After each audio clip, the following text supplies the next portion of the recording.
How big is big in the Aussie outback? Try 3 million acres. That's Wave Hill Station, one of the biggest cattle runs in the Northern Territory. It's home to more than 60,000 Brahman cattle and a history packed with dust, drought and defiance. From the 1880s pioneers to today's drone-flying ringers, this place has seen it all. Ever wondered how a station that size keeps the herd moving, the water flowing and the legend alive? Stick around, you're about to find out. And don't forget to hit subscribe, it helps keep the yarns coming.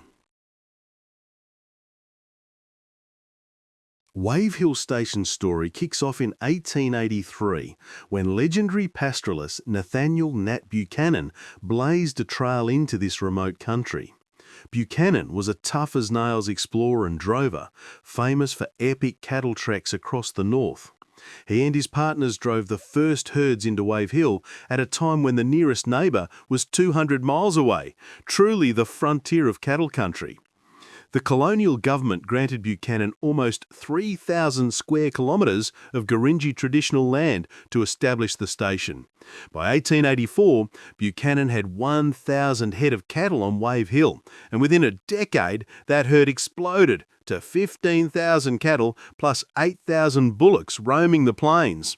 This rapid stocking put huge pressure on the land and water. Early station life was a constant battle with the elements. You can imagine those early stockmen riding out for days, finding water holes and carving new stock routes.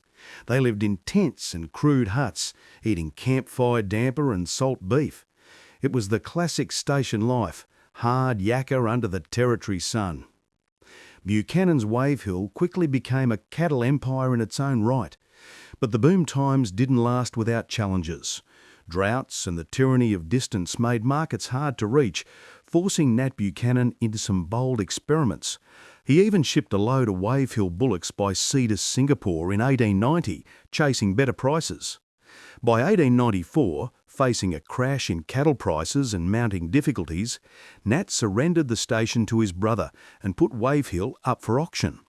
Advertisements that year boasted Wave Hill was 1,100 square miles of prime grazing land, stocked with those 15,000 cattle, 8,000 bullocks ready for market. It was an impressive achievement for just a decade of work, a testament to the Buchanan's grit and the station's potential. But the challenges were real. Around that time, a cattle tick infestation hit the region, even killing hundreds of Wave Hill cattle and spreading into Western Australia. The pioneer era at Wave Hill was defined by such trials: drought, disease, isolation, and the way the station folk faced them with ingenuity and sheer determination. Through the late 1800s and early 1900s, Wave Hill forged its reputation as a robust cattle operation and a home to the classic stockman's life. In those days, horses were the heart of station work. Wave Hill maintained a remuda of hardy stock horses, and mustering cattle was done on horseback across the vast savannah. It wasn't unusual to see mobs of cattle stretching for miles, with ringers on horseback at the flanks, cracking whips and calling out to keep the herd together. Horses weren't just for work, they were mates to the stockmen.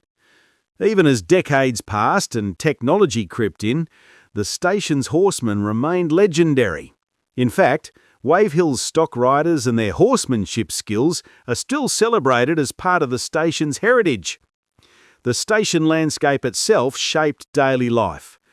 Wave Hill straddles the Victoria River and the Canfield River, meaning parts of the property have reliable water and lush Mitchell grass pasture. Other areas are red dirt and spinifex with weathered plateaus. It was reportedly the sharp waves of these hills that inspired the name Wave Hill back in the day. The wildlife added to the adventure. Kangaroos bounding through the scrub, packs of dingoes howling at night, and the ever-present whistling kites and wedge-tailed eagles circling overhead. Old stockmen tell tales of dodging wild bulls in the scrub and seeing the occasional brumby or water buffalo out near the billabongs. It's no wonder station folk develop a deep love for the land. Every day brought a new sight, challenge or surprise in this untamed country.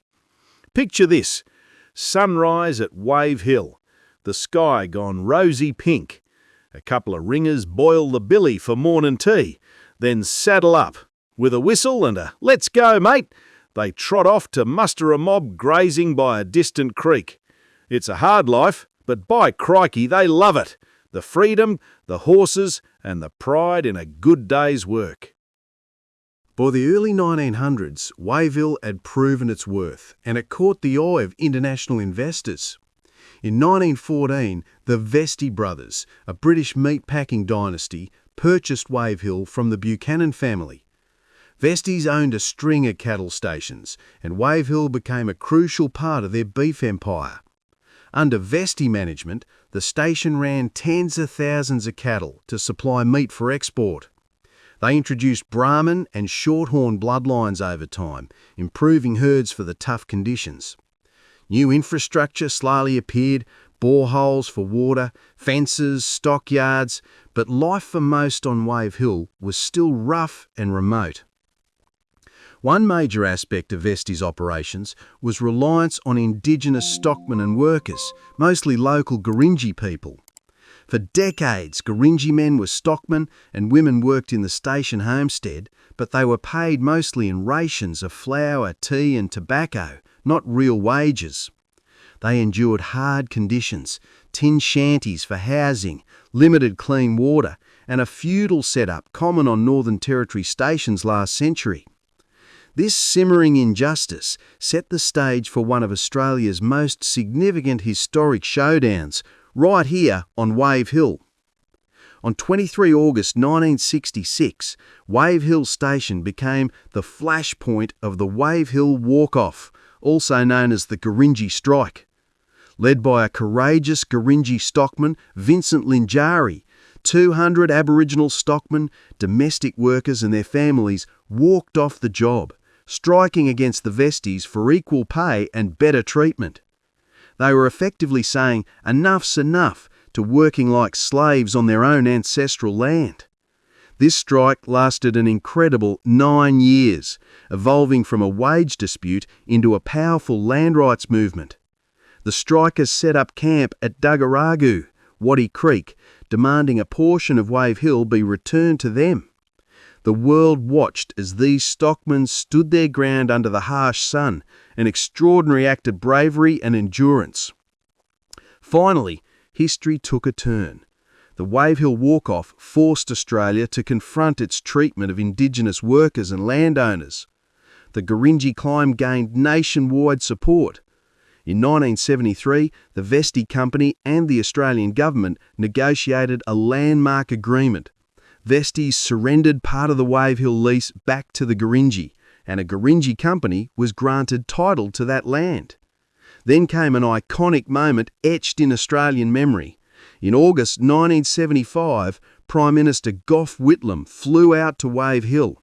In a humble ceremony, Whitlam poured a handful of red Wave Hill soil into Vincent Linjari's hands, symbolically handing back the land to its traditional owners. He declared, "These lands belong to the Gurindji people." This moment at Wave Hill reverberated around the nation, helping pave the way for the Aboriginal Land Rights Act 1976 and inspiring Indigenous land rights movements far and wide. For a cattle station, having a Prime Minister kneel in its dust and deliver justice, that's something special. Wave Hill wasn't just raising cattle, it was raising the consciousness of a nation. But through it all, the station itself kept on ticking, cattle still grazing as history was made on its soil. After the Gurindji were granted their land at Dugaragu, Wave Hill Station continued operations on the remaining lease. Vestey's long era eventually came to a close in the early 1990s. In 1992, Vestey sold Wave Hill to an Australian family-owned agribusiness, Western Grazing, which took over running the station. This marked a new chapter, an experienced local owner bringing Wave Hill into the modern age. Under Western Grazing's merely 30-year stewardship, the station saw significant modernisation, introduction of Brahman cattle, known for their heat and drought tolerance, and upgrades to infrastructure. By the 2000s, helicopters and motorbikes often joined horses during musters, a sign of changing times in the outback. The stockman might chase cattle on a dirt bike or use a chopper for aerial mustering, but rest assured, plenty of them could still ride a bucking horse and swing a stock whip when needed. The essence of station life persisted, even as technology arrived. Western Grazing also invested in water and land management. Wave Hill's vast expanse was subdivided with new fences and dotted with bores. Today, there are dozens of water bores, around 76 in total, tapping underground aquifers, many equipped with solar-powered pumps to keep troughs full for cattle. With reliable water points, the cattle can spread out and make use of all corners of the range, improving pasture sustainability. The station's managers also embrace sustainable grazing practices, spelling paddocks, controlled burns to rejuvenate grasslands, and culling feral pests, like wild donkeys and pigs, to protect the country. By the 2010s, Wave Hill was a blend of old and new. You'd find a stock camp with swags under the stars and a mob of horses tied up, and you'd also find satellite internet at the homestead and two-way radios crackling with the day's plans. One thing that didn't change is the scale of Wave Hill's operations. In good seasons, the station has run around 50,000 to 60,000 head of cattle, predominantly the big humped Brahmans and Brahman crossbreeds that thrive in the tropics. The herd today is a far cry from the shorthorns of Nat Buchanan's time. Selective breeding, better animal health and nutrition mean Wave Hill cattle are heavier and healthier than ever, even with the challenges of a harsh climate. The latest chapter in Wave Hill's long saga began in 2021 when Western Grazing decided to sell.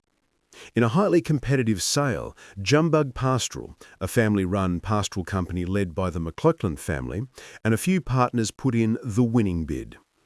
They paid $104 million to acquire Wave Hill Station, along with the adjoining Cattle Creek lease. This new ownership made headlines across Australia. After all, Wave Hill rarely changes hands. This was only the fourth owner in over 140 years. It signalled both respect for tradition and excitement for the future. Under the deal, about 1.25 million hectares of land and approximately 35,000 head of Brahman cattle came under Jumbug's management. The McLachlans, a well-regarded pastoral family, immediately kicked off a new wave of investment and innovation, all while paying homage to Wave Hill's rich history. If you visit Wave Hill today, you'll feel that buzz of renewal. The station now operates under Wave Hill Holdings Pty Ltd, but the vibe is still classic outback with a twist of modern efficiency. The new bosses are often out there riding with the stock crew, hat on and reins in hand, sharing yarns as they go. The new management has brought in a young, enthusiastic team of ringers and station hands. They're combining time-honoured bush skills with modern tech. Drones are used to survey remote parts of the station and check water points. Solar-powered telemetry monitors tank levels so no trough runs dry. GPS mapping helps plan new fences or wildfire burns. Yet day to day, you'll still see what makes station life magical. Riders mustering a calm mob of good-looking Brahman cattle across strong grassy country towards the yards. In the evenings, the crew might gather for a barbecue at the homestead, swapping stories under the Southern Cross, just like generations before. The McLachlan family is mindful of Wave Hill's place in history. They've engaged with the Gurindji community to ensure the cultural heritage sites, like the old walk-off camp and Whitlam's handbag plaque, are respected and maintained. There's talk of partnerships to allow Indigenous elders and youth to visit and keep the stories alive. It's a harmonious vision, running a profitable cattle business and honouring the station's historical significance. From a business perspective, Wave Hill's future looks bright. The station's sheer size gives it an economy of scale that modern operators crave. There's 3 million acres of country here, which should equate to a fantastic business in time, says Callum McLaughlin, one of the new owners. They're investing heavily in water infrastructure and fencing, with plans to boost carrying capacity back up to 55,000 to 60,000 head of cattle in the coming years. Even after recent droughts, when they destocked to around 35,000 head to let the land recover, the station is rebounding.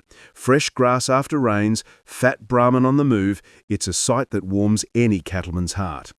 The homestead now has a solar farm and battery setup to complement diesel generators, cutting costs, and proving that even in the bush, clean energy has a place. Every improvement, from new yards to staff training, shows the commitment to keep Wave Hill at the forefront of the industry without losing its soul. And make no mistake, Wave Hill Station still has soul. You feel it at dawn when the light hits the red hills and the quiet is broken by a stock whip cracking or a helicopter buzzing low. You see it in the eyes of a head stockman who's been here decades, or the young jackaroo learning the ropes, proud to be part of Wave Hill's story. It's in the land, the same land the Gurindji never left, the land Nat Buchanan opened up with blood, sweat and tears.